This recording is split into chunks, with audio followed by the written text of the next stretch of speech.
Dear student, good morning. आज आपण सुरू करत आहोत next topic, that is circular motion of motion in the प्लेनचा. हा सर्क्युलर मोशन ॲक्च्युली दोन पार्टमध्ये आपण डिवाईड करू शकतो. एक आहे युनिफॉर्म सर्क्युलर मोशन आणि non uniform circulation. So uniform circular motion हा मोशन इन द प्लेनचा पार्ट आहे. नॉन युनिफॉर्म सर्क्युलर मोशन, त्याला व्हर्टिकल सर्क्युलर मोशन पण म्हणू, तो आपला स्टँडर्ड 12चा रोटेशनल डायनॅमिक्सचा पार्ट आहे. ह्या स्लाईड्समध्ये दोन्ही मोशन्सला एकत्र केलं आहे, जेणेकरून आपल्याला त्याच्यातला what is the difference between this two motions and how they are related हे आपल्याला न्यूमरिकल्स करण्याला सोपी जाईल. So let's start the topic. The topics under which we are going to discuss here are difference between uniform circular motion आणि non uniform मोशनमध्ये काय फरक आहे. त्यानंतर numerical on uniform circular motion घेऊया. त्यानंतर सेंट्रिपिटल एक्सलरेशनचे न्यूमरिकल्स घेऊया. त्यानंतर बँकिंग ऑफ रोडचे घेऊया. And then we will take non uniform circular motion, vertical circular motion आणि काही PYQs पण आहे जे तुम्ही प्रॅक्टिससाठी घेऊ शकतात. So let's start the topic. So first, what is circular motion? Okay, so we have seen the two types of motion till now in motion in a plane, that is a linear motion आणि त्याच्यानंतर आपण projectile motion बघितलं. तर आता आपण third टाईपचं motion बघत आहोत, that is called a circular motion. आपले पूर्ण सिलेबसमध्ये आपल्याला 5 मोशन्स स्टडी करायचे आहे ना. हे पहिले 3 आहे मोशन इन अ प्लेनमध्ये, जे आपले आहे लिनियर मोशन, प्रोजेक्टाईल मोशन आणि सर्क्युलर मोशन.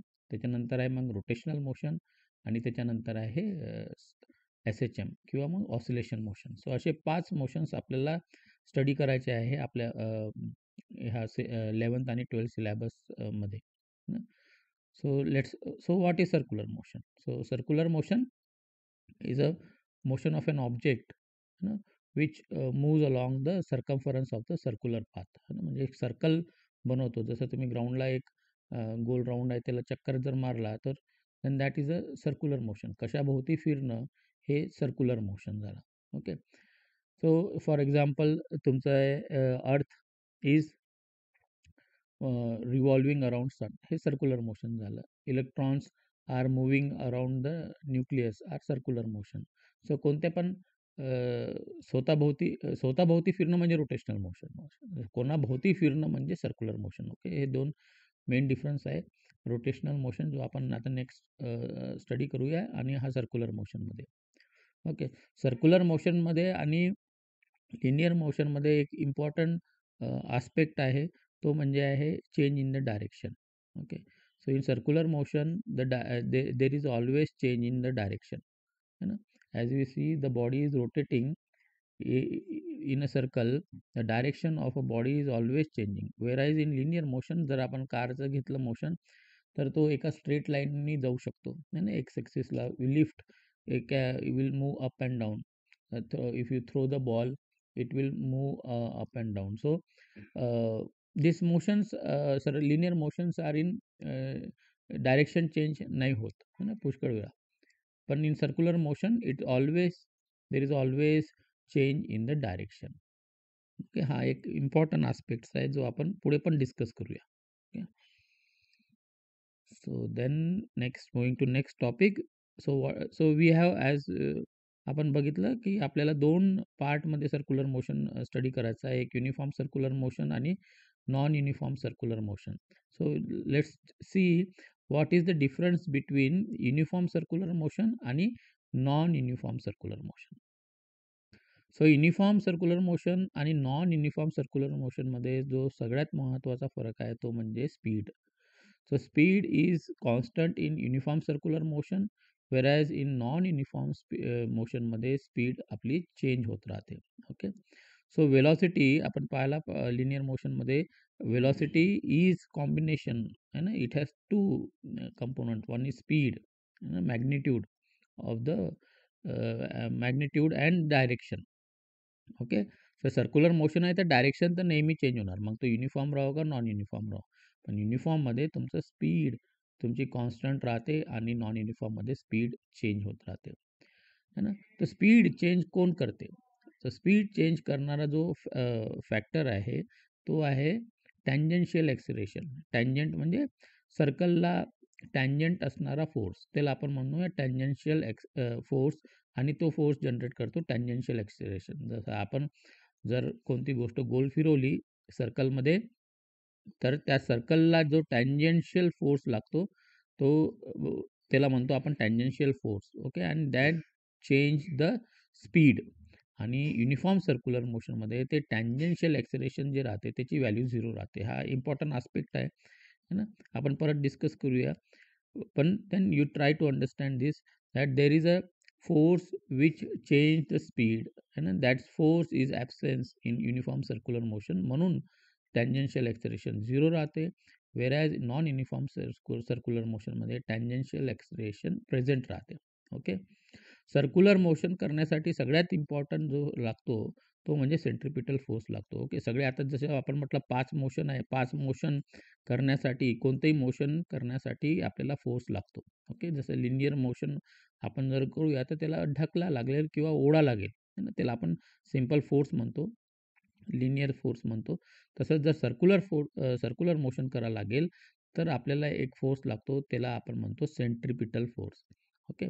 सो हा सेंट्रिपिटल फोर्स जो आहे हा it always acts along the radius of the circular motion and towards the centre of that circle, है ना. म्हणजे जसं आपण हाताने जर आता दगड फिरवत असेल तर त्या जो टेन्शन आहे, त्या टेन्शन जे दोरीची मध्ये टेन्शन आहे, that provides the centripetal force. Without centripetal force circular motion होऊ नाही शकत. मग तो युनिफॉर्म राहो का नॉन युनिफॉर्म राहो, हा तर राहणारच. हां, युनिफॉर्ममध्ये काय नाही राहणार, तुमचं टँजेन्शियल फोर्स नाही राहणार, ज्याच्यामुळे टँजेन्शियल ॲक्सिलरेशन नाही राहत. Okay. So net acceleration is combination of centripetal force and tangential acceleration. So net acceleration is equal to under root of AC square plus AT square. But in uniform circular मोशनमध्ये तुमचं tangential acceleration 0 राहते, त्यामुळे net acceleration is equal to centripetal acceleration only. जर uniform circular मोशनमध्ये विचारलं you find out the acceleration, so you will always find out the centripetal acceleration only. But then in non-uniform circular motion, we have both acceleration, tangential as well as centripetal acceleration. So net acceleration is combination of centripetal acceleration and tangential acceleration. So याचे example uniform circular motion चे. So one of the simplest example is the motion of a earth around the sun, motion of electron around the nucleus, है ना. So these generally motions are in horizontal plane, है ना. If you take an example of a body moving in a vertical circle, then that is an example of non uniform circular motion. Okay. तर बॉडीची जी speed आहे, वर आपण जर तुम्ही दगड आहे एका स्ट्रिंगला बांधलेला, तो फिरून पाहता दोन्ही प्लेनमध्ये, हॉरिझॉन्टलमध्ये आणि एक वर्टिकल प्लेनमध्ये, तर तुम्हाला अंदाज येईल का वर्टिकल प्लेनमध्ये then the speed of that stone varies, speed of stone varies as we move from up to down and down to up. So that is the example of non uniform circular motion. याच्यावर आपण vertical सर्कलवर अजून discuss करणार आहे, कारण का याच्यावर numericals घेणार आहे. ओके. सो मुव्हिंग अहेड, आता सध्या जे लक्षात ठेवायचं आहे ते दोनच गोष्टी लक्षात ठेवायच्या आहे. एक म्हणजे युनिफॉर्म सर्क्युलर मोशनमध्ये स्पीड कॉन्स्टंट राहते, नॉन युनिफॉर्म सर्क्युलर मोशनमध्ये स्पीड कॉन्स्टंट नाही राहत. का स्पीड कॉन्स्टंट राहते युनिफॉर्म सर्क्युलर मोशनमध्ये? कारण का टँजेन्शियल ॲक्सिलरेशन 0 राहते, whereas in non-uniform circular motion मध्ये tangential acceleration present राहते. Okay. A net is a combination of centripetal acceleration plus tangential acceleration. Circular motion करण्यासाठी मस्ट आहे तुमचा सेंट्रिपिटल ॲक्सिलरेशन, त्याच्याशिवाय आपला सर्क्युलर मोशन होऊ नाही शकत. मग तो युनिफॉर्म राहो का नॉन युनिफॉर्म राहो. Okay. Let's move to next topic. So let's see some numericals on uniform circular motion. तर याच्यासाठी आपण काही त्याचे फॉर्म्युलेज बघूया, जे बेसिक फॉर्म्युलेज आहे. सो अँग्युलर डिस्प्लेसमेंट आहे.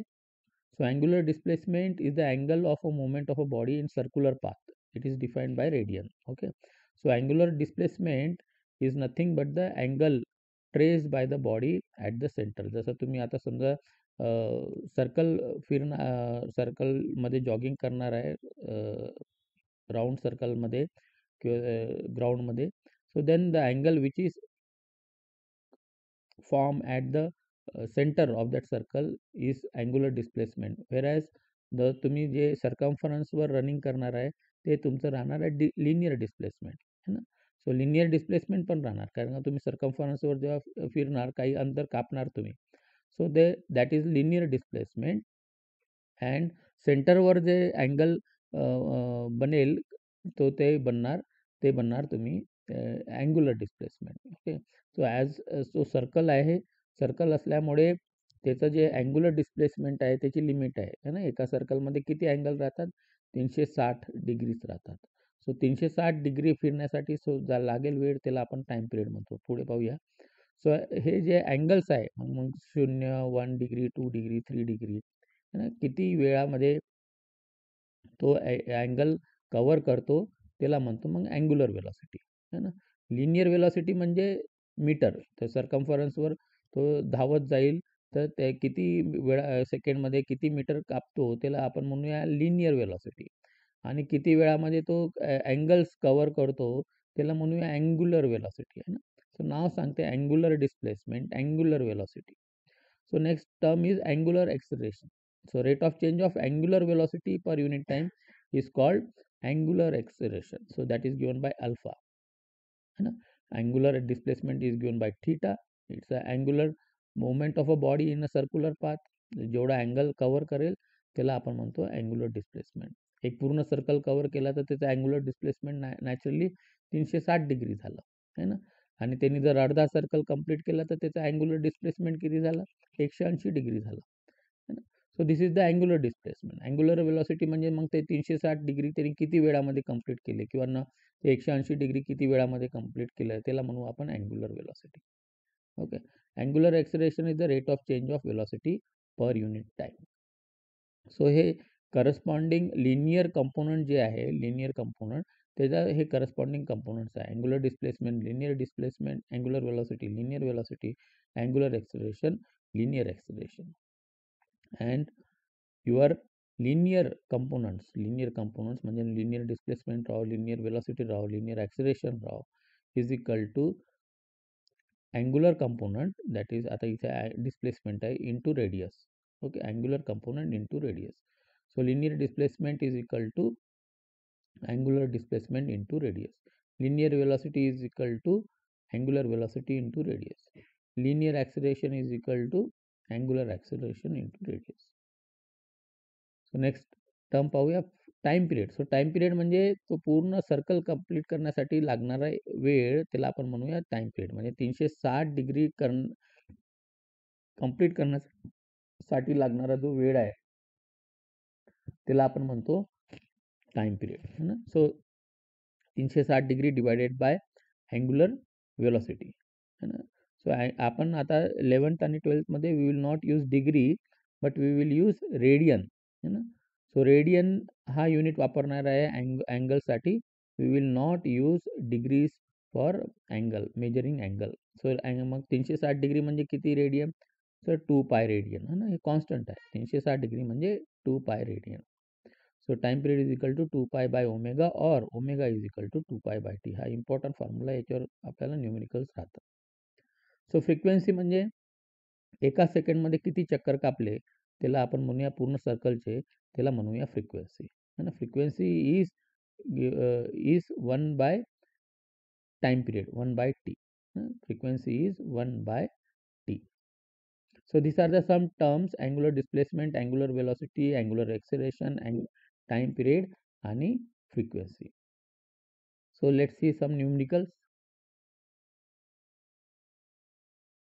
Uniform circular motion वरचे. So first numerical, angular velocity of a wheel is 70 radian per second. If the radius of the wheel is 0.5 meter, then the linear velocity of the wheel is. Simple problem आहे. just to understand the concept, the relation between linear and angular components. Okay, आपला जो linear motion आहे त्याच्या तो सरळ जातो, त्यामुळे ते जे मोशन राहते एका सरळ लाईनमध्ये राहते, त्यामुळे त्यांना अँग्युलर डिस्प्लेसमेंट नाही राहत आहे ना. पण सर्क्युलर मोशनमध्ये दोन्ही कंपोनंट राहतात, अँग्युलर डिस्प्लेसमेंट राहते आणि लिनियर डिस्प्लेसमेंट राहते. Angular displacement is at the center of the circle, and the linear displacement is at the circumference of that circle. So then that's why these two components are interconnected to each other by radius. So let's see काय correct option आहे. So angular velocity दिली आहे 70 radian per second, radius दिला आहे 0.5 metre, linear velocity काढायची आहे ना. So आपण पाहिलं होतं linear velocity is equal to angular velocity into radius. So linear component is equal to angular component into radius. So 70 into 0.5 will give you answer 35 metre per second. So एकदम simple numerical आहे, just to understand the correlation between linear component and angular component. Okay, moving to next numerical. What is the angular speed of second hand of a watch? जे आपलं watch आहे आणि त्याच्यामध्ये जो second hand असतो ना, वॉचमध्ये hour hand, minute hand, second hand watch असतो, तर त्याच्यामध्ये त्याची अँग्युलर स्पीड किती आहे ते काढायचं आहे. सो ऑप्शन्स आहे π/10 radian per second, π/30 radian per second, π/20 radian per second का π/40 radian per second.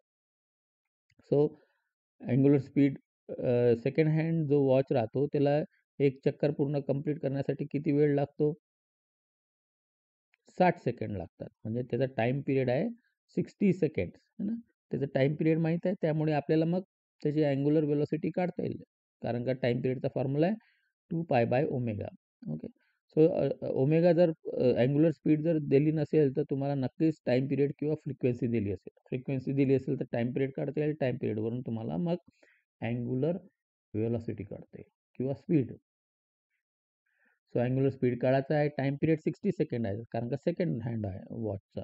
So T is equal to 2π/ω, 60 is equal to 2π/ω, omega is equal to 2π/60, that gives us omega π/30 radian per second. π/30 radian per second is the angular speed of a second hand watch. Simple numerical होतं. ह्याच्यात आपण time period आणि omega कसं interconnected आहे ते बघितलं. अजून numerical घेऊया. ओके, सो रेशिओवाले जनरली मॅक्झिमम प्रॉब्लेम येतात सी ई टीमध्ये फॉर ऑन दिस टॉपिक. QCMवर रेशिओवाले जनरली येतात. सो एक पाहूया. If omega e and omega h are the angular velocity of the earth rotating about its own axis and the hour hand of the clock respectively, then the ratio of angular velocity is. तर आपल्याला दिली आहे angular velocity अर्थची आणि आवर हँडची, दोघांची घ्यायची आहे आणि त्यांचा रेशिओ काय राहील हे सांगायचं आहे. सो अँग्युलर वेलॉसिटी काढण्यासाठी आपल्याला टाईम पिरियड माहीत पाहिजे, जे आपल्याला माहीत आहे. अर्थ rotating about its own axis will take how much time? 24 hours. And our hand will take 60 minutes. So we have time period of earth is equal to 24 hours. त्याच्यावरून आपण मग त्याची अँग्युलर वेलॉसिटी काढता येईल, कारण का time period is equal to 2π/ω. So omega is equal to π/12 आणि त्याला 6 सेकंडमध्ये कन्वर्ट करण्यासाठी 60 मिनिटमध्ये होईल आणि मिनिटमधून परत सेकंडमध्ये जाण्यासाठी 60. सो 3600 मल्टिप्लाय केलं. So omega E is equal to π/12 into 60 into 60 radian per second. So angular velocity of hour hand, time period of hour hand is 12 hour. So time period is equal to 2π/ω/h. So omega is equal to π/6 into 60 into 60 radian per second. So याचा ratio घेतला, omega E is equal to pi into 6/6 into 60 into 60 and omega h is equal to 12 into 60 into 60 into pi. So हा जो omega Icha आहे, हा जो pi upon 12 60 into 60 हा तसाच आला. ओमेगा एचचा जो पाय आहे, ओमेगा एच खाली आहे, सो पाय आहे इथे खाली आहे, आणि हे जे खाली होते ते वर जाणार, डिव्हिजन असल्यामुळे ते वर जाणार.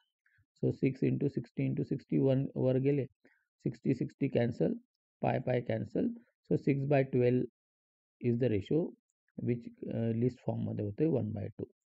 So omega E is equal to half of omega H. So maximum जे क्वेश्चन्स येतात ते रेशोवाले येतात. Let's move to next concept, that is centripetal force. आता आपण पाहिलं होतं स्टार्टिंगला स्लाइड डिस्कस करताना की मोशन, सर्क्युलर मोशनसाठी सगळ्यात आवश्यक जो फोर्स आहे तो आहे सेंट्रिपिटल फोर्स. जर सेंट्रिपिटल फोर्स नसेल तर तुमचं सर्क्युलर मोशन होणार नाही. मग ते युनिफॉर्म राहो का नॉन युनिफॉर्म राहो. आणि centripetal force is always acts along the radius of the circle and towards the centre of the motion, है ना. जसं आता या एक डिस्क आहे, त्याला जर रोटेट करून राहिले तर ते जे स्ट्रिंग आहे त्या स्ट्रिंगमध्ये सेंट्रिपिटल फोर्स असतो. It's acts along the centre of the circle. हा जो सर्कल बनतो त्या सर्कलच्या टुवर्ड्स द सेंटर असतो अलॉंग द रेडियस. आणि याच्या अपोजिट जो असतो फोर्स त्याला म्हणतो सेंट्रिफ्युगल फोर्स, है ना. सो सेंट्रिपिटल फोर्स आणि सेंट्रिफ्युगल फोर्स दोघांचे मॅग्निट्यूड सारखेच राहतात, पण त्यांचे डायरेक्शन अपोजिट राहतात. सेंट्रिफ्युगल फोर्स बॉडीला बाहेर ओढते, सेंट्रिपिटल फोर्स बॉडीला आतमध्ये ओढते. आणि आतमध्ये ओढते म्हणूनच ती बॉडी रोटेट होते. जर तुमची समजा दोरी एखाद्या वेळेस तुटली ही, तर हा सेंट्रिफ्युगल फोर्स काय करतो, त्या बॉडीला दूर घेऊन जातो, ना. It will not make a circular motion, it will go out of this circular path. Circular पाथच्या बाहेर चालला जातो. But then this centripetal force हा स्वतः अस्तित्वामध्ये नाही राहत, है ना. तो नॅचरल फोर्स नाही आहे. नॅचरल सेंट्रिपिटल फोर्स कोणतरी प्रोव्हाइड करते प्रत्येक वेळेस. जसं आता इथे जर दोरी आहे तर दोरीमधला जो ताण आहे, that is the tension in the string is providing the centripetal force. तसंच जर तुम्ही एक्झाम्पल घेतलं की earth is moving around the sun, then that case जे अर्थ का रोटेशन करू शकते, कारण का gravitation of the sun binds the earth, है ना. ग्रॅव्हिटेशन जे राहते सनचं, that provides the binding force, that is centripetal force. समजा तो फोर्स नसेल तर अर्थ आपल्या ऑर्बिटमधून भरकटून दूर चालली जाईल, ना. जोपर्यंत ग्रॅव्हिटेशनल फोर्स आहे सनचा, सो कमी नाही जास्त नाही, जास्त असला तर सन अर्थला आपल्याकडे ओढून घेईल, आणि जर कमी झाला तर अर्थ बाहेर चालले जाईल, है ना. सो हा जो ग्रॅव्हिटेशनल फोर्स आहे, this provides the centripetal force. तसंच अजून एक्झाम्पल घेतलं आपल्या electrons moving around the nucleus. So then in this case the electrostatic charge, म्हणजे the attraction between the charge particles is providing the centripetal force. तर centripetal force असा नेचरमध्ये independent presence नाही आहे त्याचा. Okay, it's not a natural force, but some other force will provide the centripetal force. आणि आपल्याला जे मॅक्झिमम एक्झाम्पल्स आहे ते आहे टेन्शन इन द स्ट्रिंग. आपण दोरीला दगड बांधला आणि गोल गोल फिरवत आहे, so naturally in this case the tension in the string is providing the centripetal force. So centripetal फोर्सचा काय फॉर्म्युला आहे, centripetal force creates a centripetal acceleration. Okay, जर सेंट्रिपिटल फोर्स असेल तर सेंट्रिपिटल ॲक्सलरेशन पण असेल. आणि सेंट्रिपिटल ॲक्सलरेशनचा फॉर्म्युला आहे लिनियर वेलॉसिटीचा square v²/r. Okay, v²/r. But आणि याला आपण ओमेगाच्या फॉर्ममध्ये पण डिराईव्ह करू शकतो. एक आहे सेंट्रिपिटलचा फॉर्म्युला v²/r, दुसरा आहे जर centripetal acceleration is equal to ω² into r. So कोणते एक जे दिलं राहील कंपोनंट, त्या कंपोनंटनी तुम्ही सेंट्रिपिटल ॲक्सलरेशन काढू शकता. आणि फोर्सचा जनरल फॉर्म्युला आपल्याला माहितीच आहे, F is equal to ma. त्याच्यामध्ये तुम्ही सेंट्रिपिटल ॲक्सिलरेशनच्या व्हॅल्यूज टाकल्या तर you will get the corresponding formula for centripetal force. F is equal to m into v square upon r किंवा मग F is equal to mr omega square. So these are the formulas for centripetal acceleration. So let's see some numerical on this centripetal acceleration.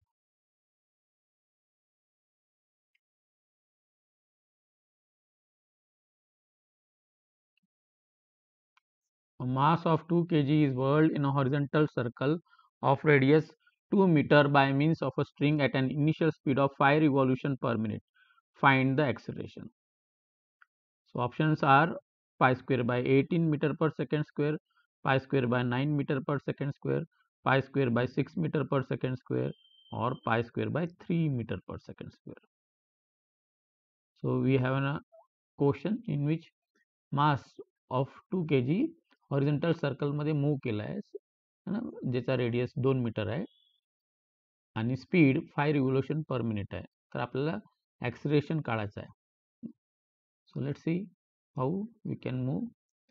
So given आहे m is equal to mass is equal to 2 kg, radius is equal to 2 metre, frequency दिली आहे 5 रिव्हॉल्यूशन per minute, रिव्हॉल्यूशन per minute मध्ये आहे. तर आपल्याला second मध्ये करावं लागेल. मिनिट खाली आहे तर 1 मिनिट म्हणजे 60 second. So 5 divided by 60. So revolution per second आहे 5 डिवायडेड बाय 60. फ्रिक्वेन्सीवरून मग टाइम पिरियड काढूया. Time period is equal to 1 upon frequency. So 1 upon frequency म्हणजे रेसिप्रोकल फ्रिक्वेन्सीचा, फ्रिक्वेन्सी आहे 5 बाय 60, तर 1 अपॉन फ्रिक्वेन्सी म्हणजे 60 by 5 that is 12 second. Angular speed आहे, मग तुमच्याकडे आता टाइम पिरियड आला तर तुम्ही अँग्युलर स्पीड काढणार. Next step, time period is equal to 2 pi by omega. So omega is equal to 2 pi by 12. So time period is 12. So your angular speed is pi by 6 radian per second. तर last step आहे मग acceleration find करायची. ॲक्सिलरेशनचा formula आहे omega square R. So ओमेगाला 2 times लिहूया, pi by 6 into pi by 6 आणि radius into 2. So that becomes pi square by 18 metre per second square.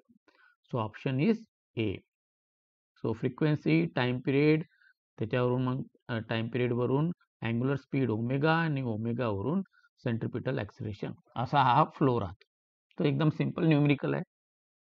कधी तुम्हाला टाइम पिरियड दिला राहील, कधी फ्रिक्वेन्सी दिली राहील आणि मग त्याच्यावरून तुम्हाला अँग्युलर स्पीड काढायला लागेल आणि अँग्युलर स्पीडवरून ॲक्सिलरेशन. सो अजून एक पाहूया problem. A diameter of flywheel 1.2 metre and it makes 100 revolution per minute. Calculate the acceleration at a point on its rim. So acceleration आहे 540 pi square meter per second square, 270 pi square meter per second square, 360 pi square meter per second square. एक option repeat झाला, 540 pi square meter per second square. So correct option is 540 pi square meter per second square. परत तोच flow आहे. Diameter दिला आहे, आता radius न देता. सो डायमीटर दिला आहे 1.2 metre, so radius will become 0.6 metre. Frequency दिली आहे 900 RPM, तर त्याला आपल्याला सेकंडमध्ये करावं लागेल. So 900 divide by 60. So that is frequency in revolution per second. So frequency आहे तर टाइम पिरियड काढूया. Time period is equal to 1 by n, that is reciprocal of frequency. इथे 900 बाय 60 आहे, ते होऊन जाईल 60 बाय 900. सो 60 बाय 900चा एक एक शून्य कट केला तर ते 6 बाय 90 सेकंड होऊन जाईल. सो टाइम पिरियड आहे तर आता अँग्युलर स्पीड काढता येईल second step. So time period is equal to 2 pi by omega. So omega is equal to 2 pi by T. So 2 pi by T, T आहे 6 bye 90, तो T खाली आहे तर रेसिप्रोकल होऊन जाईल 2 pi into 90 divided by 6. So answer will be 30 pi radian per second. So आपली angular speed आली. Angular speed आली तर लास्ट स्टेप आहे ॲक्सिलरेशन काढणं, सेंट्रिपिटल ॲक्सिलरेशन. युनिफॉर्म मोशन मध्ये नुसते एकच ॲक्सिलरेशन असते, म्हणजे ते म्हणजे centripetal acceleration. So omega square R. So omega 2 times लिहायला लागेल, 30 पाय इंटू 30 पाय. आर आहे 0.6. 0.6ला 6 बाय 10 पण लिहिता येईल आणि याला जर सॉल्व केलं तर आन्सर येते 5 बाय 40 पाय स्क्वेअर. सो एकदम सोपी प्रश्न आहे याचे, युनिफॉर्म सर्क्युलर मोशनचे, आणि हाच पॅटर्नवर प्रश्न येतात. अजून एक बघूया. A particle moves in a circle of radius 5 cm with a constant speed. है ना. कॉन्स्टंट स्पीड म्हणजे uniform circular motion. And time period इथं आता डायरेक्ट टाइम पिरियड दिला आहे ना, फ्रिक्वेन्सी नाही दिली आहे, त्यामुळे डायरेक्ट टाइम पिरियड आहे 0.2 pi second. The acceleration of the particle is 0.25 metre per second, 5 metre per second square, 10 metre per second square, 15 metre per second square. So option is correct option is 5 meter per second square. Option B is the correct one. So radius आहे 5 centimetre. 5 सेंटीमीटरला मीटरमध्ये convert करण्यासाठी 100 ने भागा लागेल. So 5 divided bye 100 और 5 into 10⁻² metre. Time period आहे 0.2 pi second. Okay, इथे पाय पाहिजे. 0.2 पाय सेकंड. ॲक्सिलरेशन काढायचं आहे. युनिफॉर्म स्पीड आहे म्हणजे UCM आहे, तर नॅचरली ॲक्सिलरेशन एकच आहे, ते म्हणजे centripetal acceleration. So angular speed काढा लागेल नेक्स्ट स्टेपमध्ये, कारण का टाइम पिरियड आहे, तर अँग्युलर स्पीड काढा लागेल. T is equal to 2 pi by omega. So omega is equal to 2 pi by T. So 2 pi divided by T. T is 0.2 pi. So 1/0.1. So खाली 1 इंटू 10⁻⁻1 आहे. 0.1 म्हणजे एक डेसिमल आहे, तो वर गेला तर प्लस होऊन जाईल. सो -1 वर गेला तर +1 होऊन जाईल, म्हणजे 10 रेडियन पर सेकंड है ना. सो अँग्युलर स्पीड आली तर लास्ट स्टेप आहे आपली सेंट्रिपिटल ॲक्सिलरेशन काढणं. सेंट्रिपिटल ॲक्सिलरेशन आहे omega square R. So omega 2 times लिहावं लागेल, 10 इंटू 10. रेडियस आहे 5 इंटू 10⁻². सो हे +2, 1 आणि 2 +2 आणि हे -2. So they will cancel each other आणि आन्सर येईल 5 metre per second square. So option number B. So they were the simple example of centripetal acceleration. So let's see the practical use of centripetal force or centripetal acceleration. तो म्हणजे banking of road. So banking of road is nothing but जेव्हा curve road राहतो, banking of curve road actually, जेव्हा curve road राहतो, तर curve रोडला flat न ठेवता त्याला थोडंसं बँक केला म्हणजे टिल्ट केला जाते है ना. बाहेरचा भाग वर उचलला जातो आणि आतमधला भाग खाली असतो. ओके, तुम्ही कर्व रोडवर गेले कोणत्या, तर तुम्हाला हे जाणवेल का थोडासा जो बाहेरचा भाग आहे तो वर उचलला जातो. किंवा तुम्ही रेसिंग कारचे जर कॉम्पिटिशन पाहिले तर त्याच्यामध्ये पण दिसेल, जेव्हा पण ते कव्हर होतात तर कव्हर्ड पार्ट जो राहतो तो बाहेरचा भाग वर उचलला जातो आणि आतमधला भाग खाली असतो. त्याला म्हणतात बँकिंग ऑफ रोड. तर बँकिंग ऑफ रोड का केला जातो, कारण का जेव्हा कर्व्ड रोड असतो तो ॲक्च्युअली मग ते सर्क्युलर मोशन होऊन जाते आणि सर्क्युलर मोशन करण्यासाठी तुम्हाला लागेल सेंट्रिपिटल फोर्स. आणि ते जर जास्त असेल किंवा कमी असेल तरी पण तुमची गाडी स्लिप होऊ शकते, स्किड होऊ शकते है ना.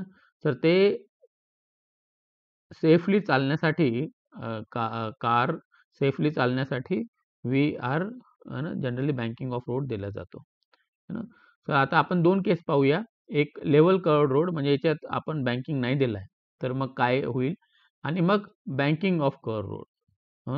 बँकिंग केलं आहे म्हणजे बाहेरचा भाग थोडा वर उचलला आहे आणि आतमधला भाग आहे तो खाली आहे ना. कर्व्ड रोड आहे, कर्व्ड रोडचं बँकिंग केलं आहे. सो टिल्ट केलं आहे त्याला थोडं. तर जर समजा लेवल रोड असेल तर centripetal force is provided by the frictional force between the tyre and the surface of the road. Okay, so centripetal force is equal to the frictional force. So कमीत कमी ही कंडिशन असली पाहिजे है ना.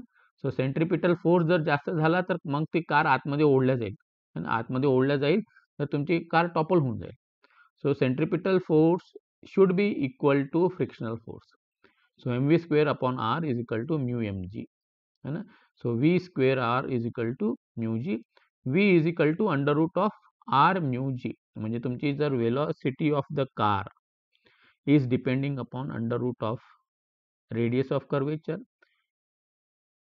coefficient of friction between tire and road and gravity. याच्यातलं radius आणि gravity जी constant आहे ना. तुमचा रोडचं रेडियस थोडी चेंज होणार आहे, एकदा रोड टाकला म्हणजे ते कॉन्स्टंटच राहणार आहे. So means what happens, your velocity of a car is directly proportional to the friction between the tyre and the surface of the road. So now this friction is and depends upon many external factor. ते खूप जे आपल्या हातात नाही राहत है ना. जसं पाऊस पडला तर रोड वर पाणी आलं तर वेट सरफेस राहिलं तर तुमचं फ्रिक्शन रिड्यूस होऊन जाईल है ना. म्हणजे तुम्हाला कमी स्पीडने चालायला लागेल. जर फ्रिक्शन कमी झालं तर तुम्हाला कमी स्पीडने चालायला लागेल. स्पीड जर फ्रिक्शन जी रिक्वायर्ड आहे त्याच्यापेक्षा जर तुमची जास्त असेल तर तुमची गाडी आतमध्ये टॉपल होऊन जाईल, आतमध्ये ओढल्या जाईल सेंटरकडे है ना, टॉपल होऊन जाईल.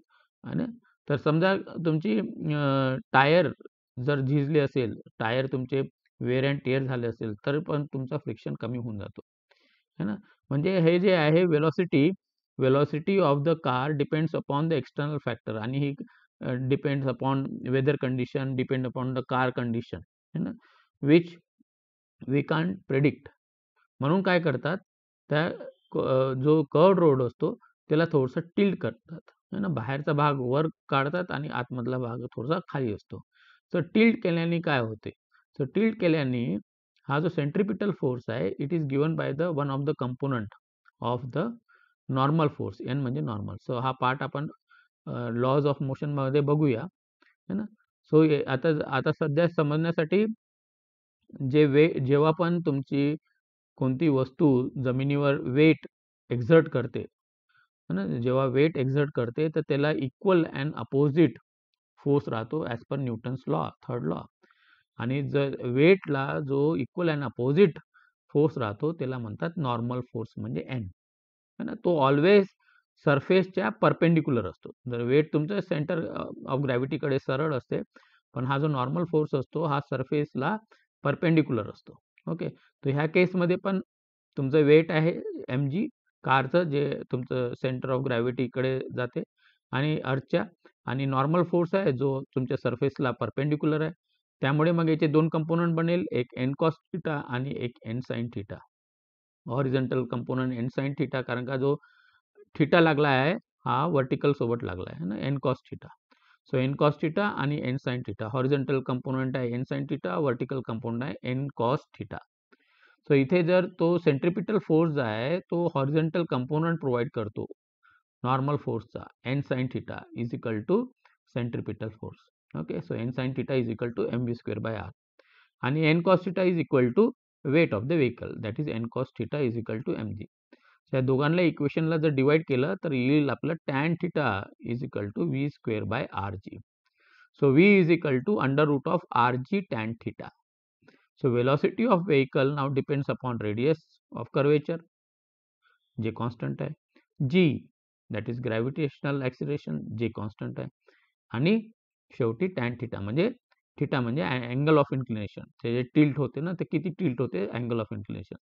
आता इथे जर तुम्ही बघितलं तर v doesn't depends upon the coefficient of friction but it depends upon the angle of banking. आता अँगल ऑफ बँकिंग हा कॉन्स्टंट असल्यामुळे आपल्याला प्रत्येक वेळेस माहीत पडेल का ह्या रोडवर मॅक्झिमम स्पीड तुम्ही किती नी जाऊ शकता जेणेकरून तुम्ही सेफली ड्राईव्ह कराल, तुमची कार टॉपल नाही होणार.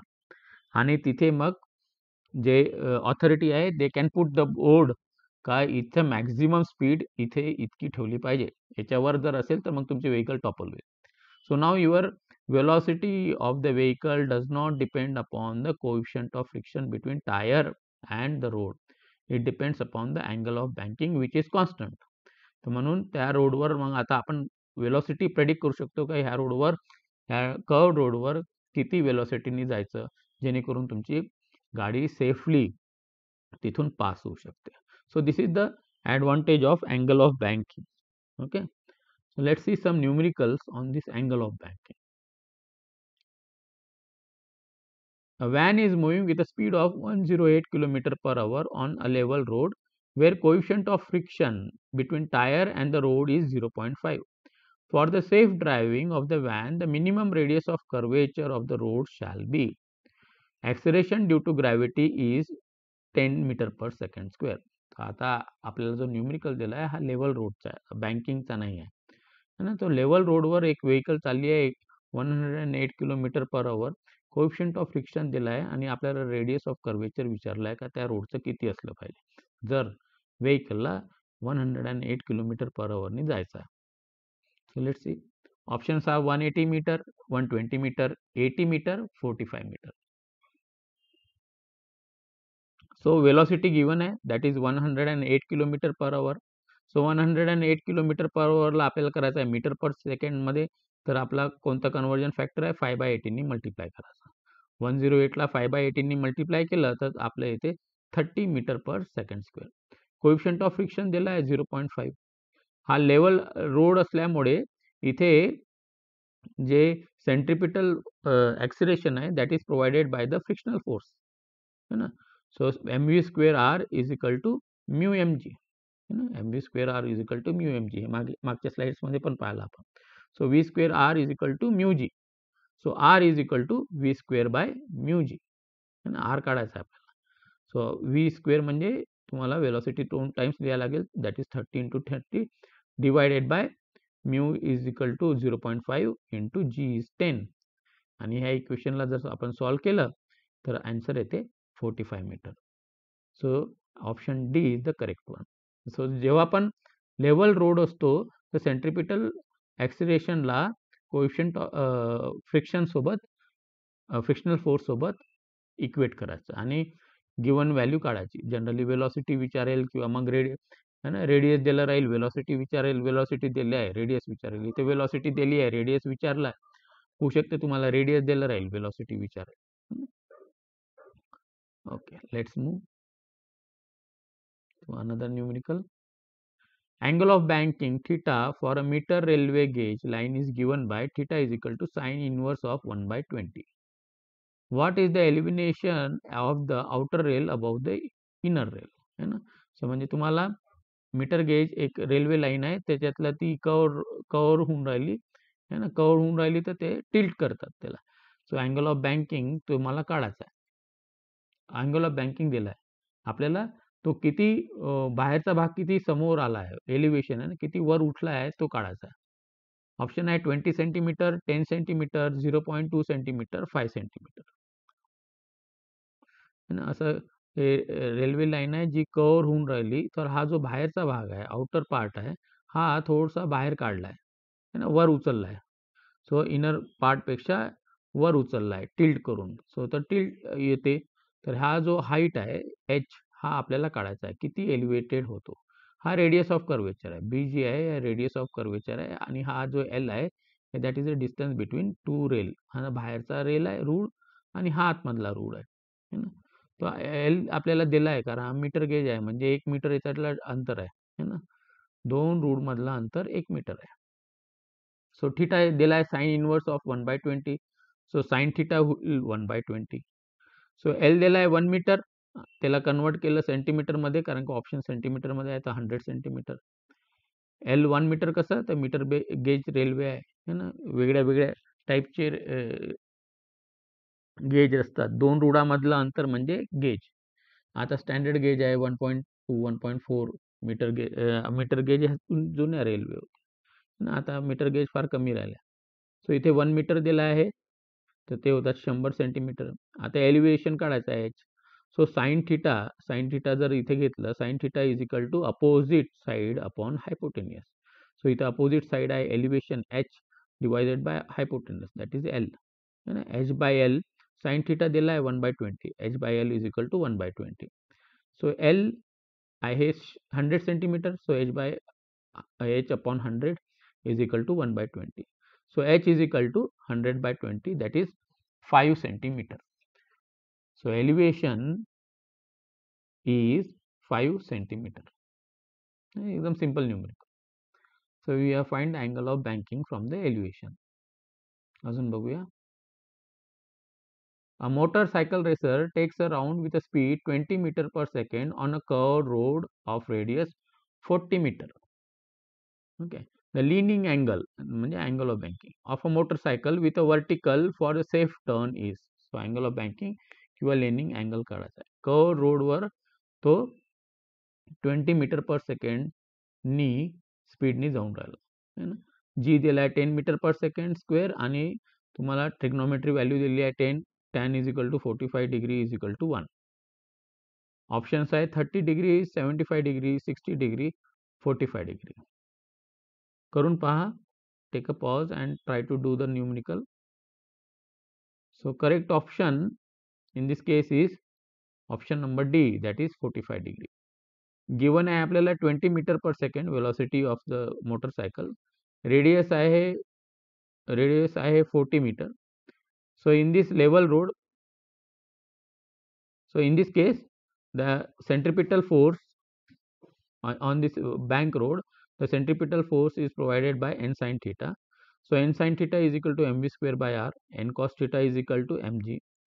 Dividing both equation, we get tan theta is equal to v square by rg, or हे इक्वेशन पण पार्ट करून ठेवू शकतो आपण. ओके, सो अँगल ऑफ बँकिंगचं जे इक्वेशन आहे v is equal to under root of rg tan theta. So in this case, v दिले आहे 20 into 20, रेडियस आहे 40 आणि g आहे 10. Okay, so tan of theta is equal to 1. tan of theta is equal to 1, तर theta is equal to 45 degree. So inclination जे आहे हे theta vertical सोबत किंवा मग हे रोडचं हॉरिझॉन्टल सोबत that is 45 degree.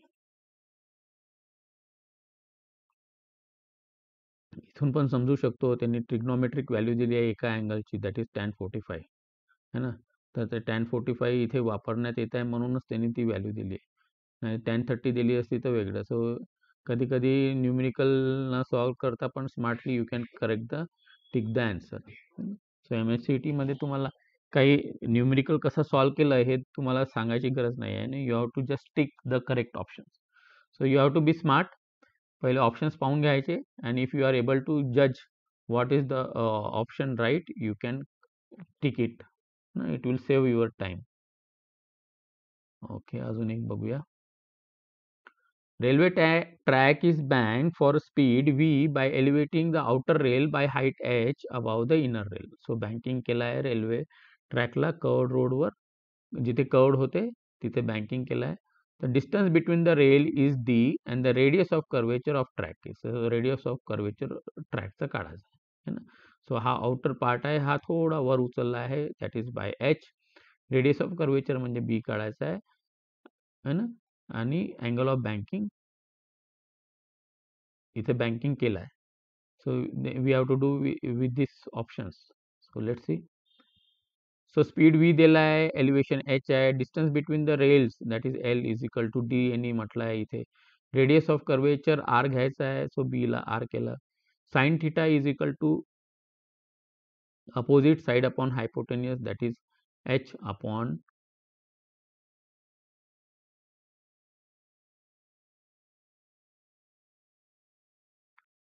h upon l किंवा h अपॉन d ना. Sine theta is equal to h upon d. So theta is equal to sine inverse of h upon d. So n sin theta is equal to centripetal force. N sin theta is equal to mv square by r. N cos theta is equal to mg. So tan theta is equal to v square by rg किंवा v is equal to under root of rg into tan theta. So direct पण ते लक्षात ठेवू शकतो. So थिटाच्या जागी तुम्ही हे थिटाची value टाकली, that is sine inverse of h by d is equal to v square by rg. So option number C is the correct one. हा व्हेरिएबलच्या फॉर्ममध्ये होते, इथे व्हॅल्यूज त्यांनी टाकल्या नाही, डायरेक्ट फॉर्म्युल्याच्या फॉर्ममध्ये आन्सर आणला. Okay, moving to the next part is the non uniform circular motion. आतापर्यंत आपण युनिफॉर्म सर्क्युलर मोशन घेतलं. युनिफॉर्म सर्क्युलर मोशनमध्ये सेंट्रिपिटल फोर्स घेतला किंवा सेंट्रिपिटल ॲक्सलरेशनचे न्यूमरिकल्स घेतले, आणि त्याच्यानंतर मग सेंट्रिपिटल ॲक्सलरेशनचं ते जे यूज आहे बँकिंग ऑफ रोडमध्ये तो पार्ट पाहिला. आता नॉन युनिफॉर्म सर्क्युलर मोशन बघूया. Numerical on tangential acceleration. Okay. So a point on a rim of a wheel has a peripheral speed of 10 meter per second at an instant, and it is decreasing at a rate of 60 meter per second square. So if the total acceleration of the point at this instance is 100 meter per second square, then the radius of the wheel is. So एक wheel आहे ज्याची speed 10 metre per second आहे आणि तिची speed 60 metre per second स्क्वेअरने decrease होऊन राहिली. So naturally ही टँजन्शियल acceleration आहे, कारण का ह्या स्पीडला डिक्रीज करून राहिला. टोटल ॲक्सिलरेशन दिला आहे 100 मीटर पर सेकंड स्क्वेअर. आपल्याला विचारला आहे what will be the radius of the wheel. Option आहे 1.25 मीटर, 2 मीटर, 3.5 मीटर और 1 metre. So let's see the solution. So given आहे 10 metre per second velocity, tangential acceleration आहे 60 metre per second square, total acceleration आहे 100 metre per second square, radius काढायचा आहे ना. So net ॲक्सिलरेशनचा formula आहे √AC square plus AT square, जिथे AC आपला सेंट्रिपिटल ॲक्सिलरेशन आहे आणि AT टँजन्शियल ॲक्सिलरेशन आहे. नॉन युनिफॉर्म सर्क्युलर मोशनमध्ये आपल्याला दोन ॲक्सिलरेशन राहतात, AC आणि AT. युनिफॉर्ममध्ये AT आपला ॲबसेंट राहतो, 0 राहतो, कारण का स्पीड कॉन्स्टंट राहते. सो नेट ॲक्सिलरेशन दिला आहे 100 √AC square plus AT square. ATची व्हॅल्यू आहे 60 स्क्वेअर है ना, 60 दिली आहे, 60चा स्क्वेअर. सो 100 दोन्ही बाजूला स्क्वेअर केलं तर हा स्क्वेअर रूट निघून जाईल आणि इकडे 100 इंटू 100 होऊन जाईल. So 100 into 100 is equal to AC square plus 3600. So हे होऊन जाईल 10,000 है ना, is equal to AC square plus 3600. So 10,000 minus 3600 is equal to AC square. That will be 6400 is equal to AC square, which is the under root of 80. So AC is equal to 80 meter per second square. So centripetal acceleration आलं तर त्याच्यावरून आपल्याला radius काढता येईल, कारण का centripetal ॲक्सिलरेशनचा formula आहे V स्क्वेअर बाय R है ना. सेंट्रिपिटल ॲक्सिलरेशन आहे 80 is equal to V square आहे, त्यामुळे आपण त्याला दोनदा लिहिणार. Velocity is given 10 into 10 divided by R. So R is equal to 10 into 10 by 80. That is 100 by 80, which come as 1.25 meter. So option A is the correct one. अजून एक बघूया टँजन्शियल acceleration वर एक numerical. Cyclist is riding with a speed of 27 km per hour. As he approaches the circular turn on the road of radius 80 meter, he applies the brakes and reduces his speed at a constant rate of 0.5 meter per second square. The magnitude of net acceleration of the cyclist on the circular turn is. आपल्याला net acceleration काढायचं आहे. Velocity given आहे, radius दिला आहे कर्वचा, आणि speed जी आहे ते constant रेटने decrease होत आहे, that is 0.5 metre per second square. So net acceleration काढायचं आहे. सो हे टँजन्शियल ॲक्सिलरेशन आहे. नेट ॲक्सिलरेशन काढायसाठी म्हणजे आपल्याला लागेल सेंट्रिपिटल ॲक्सिलरेशन. नेट ॲक्सिलरेशन आणि सेंट्रिपिटल ॲक्सिलरेशनचं ॲडिशन केलं तर आपल्याला नेट ॲक्सिलरेशन भेटेल. टँजन्शियल आणि सेंट्रिपिटलचं जर ॲडिशन केलं तर नेट ॲक्सिलरेशन भेटेल. So let's see how we can do this numerical. Which option is correct one. आपल्याला वेलॉसिटी दिली आहे 27 किलोमीटर पर आवर है ना. 27 किलोमीटर पर आवरला जर तुम्हाला कन्वर्ट करायचं असेल मीटर पर सेकंडमध्ये तर कन्वर्जन फॅक्टर आहे 5/18. 27ला 5/18नी मल्टिप्लाय केला तर 7.5 मीटर पर सेकंड आला. रेडियस दिला आहे 80 मीटर. टँजन्शियल ॲक्सिलरेशन आहे -0.5 metre per second square. Net acceleration काढायचं आहे. तर पहिले सेंट्रिपिटल ॲक्सिलरेशन काढूया. Centripetal acceleration is equal to V square by R. So V 2 times लिहिलं 7.5 इंटू 7.5 डिवायडेड बाय 80. डेसिमल काढले तर होऊन जाईल 75 इंटू 75 डिवायडेड बाय 100 आणि 80 तसाच 100 into 80. So your centripetal acceleration comes around 0.70 metre per second square. Net acceleration घेतलं तर net acceleration is equal to under root of AC square plus AT square है ना. दोन्ही व्हॅल्यू माहीत आहे, ACची माहीत आहे, ATची माहीत आहे, ते टाकली. सो ACची व्हॅल्यू आहे 0.70, ATची व्हॅल्यू आहे 0.50. So A is equal to under root of 0.70 square plus 0.50 square. So याचा स्क्वेअर जर घेतला तर A is equal to 0.49 plus 0.25, under root of 0.49 plus 0.25. So A is equal to under root of 74. So answer net acceleration is equal to A is equal to 0.86. Option A is correct. So simple numerical. So let's move to the next topic, that is motion in a vertical circle. So आपण आतापर्यंत पाहिलं motion, uniform circular motion, non uniform circular motion.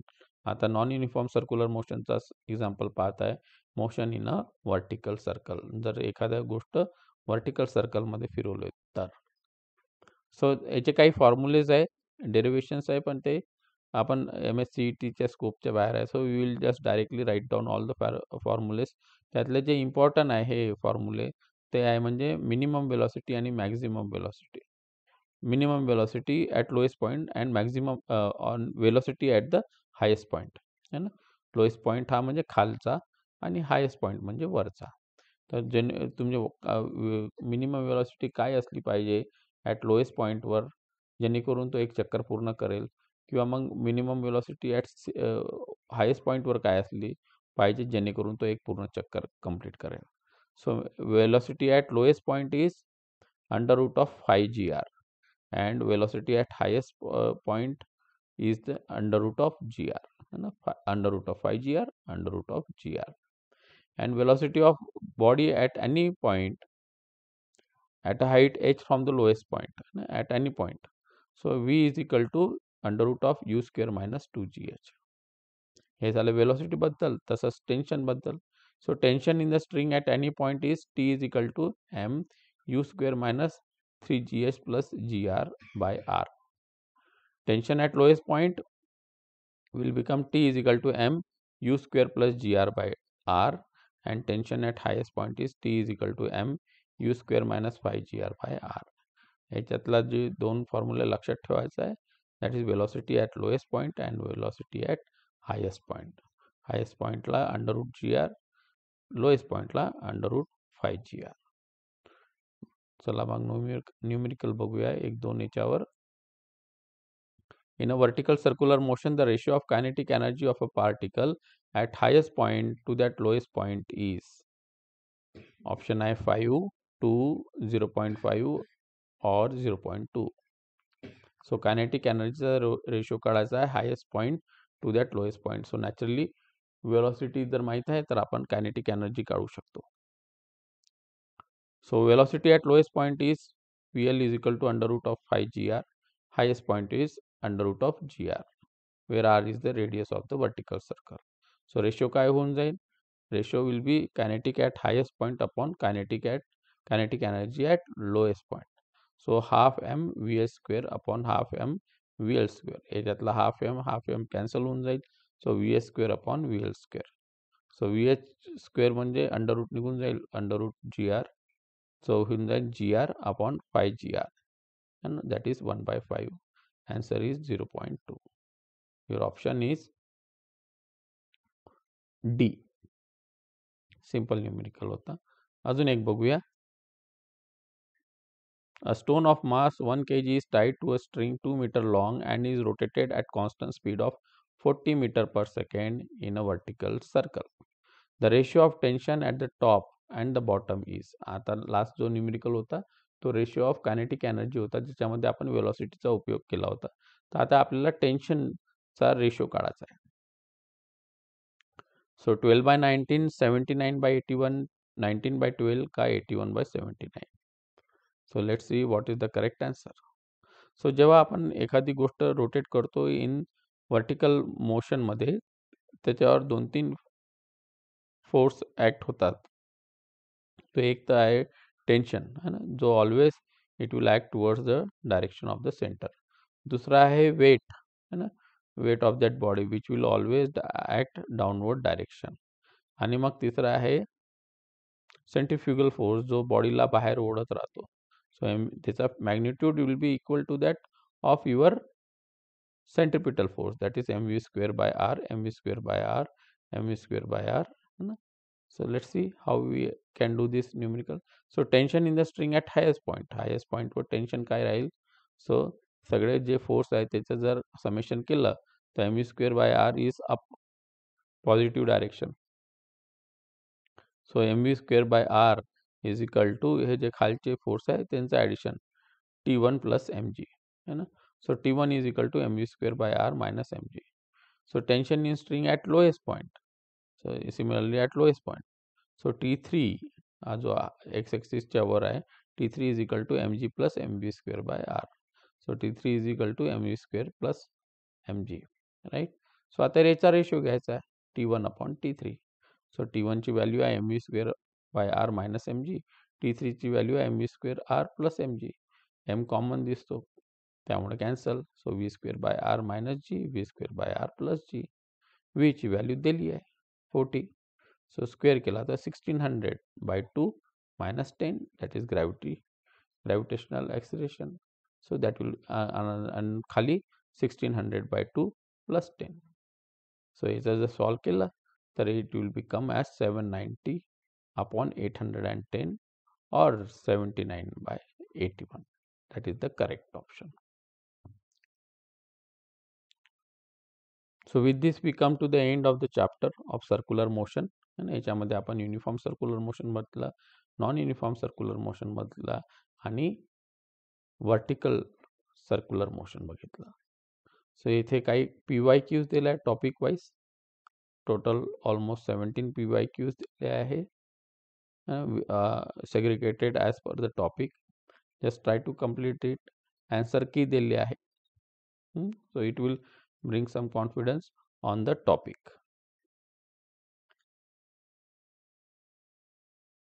With this we come to the end of the third topic of motion in a plane, that is the circular motion. आपण केला आहे linear motion, केला projectile motion, केला circular motion, केला which are in detail for motion in a plane. This will help to you to understand the concept of the motion.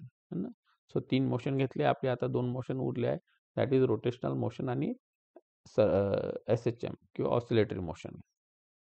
So we will come with the next slide on the next chapter. So till then, keep studying hard. Thank you.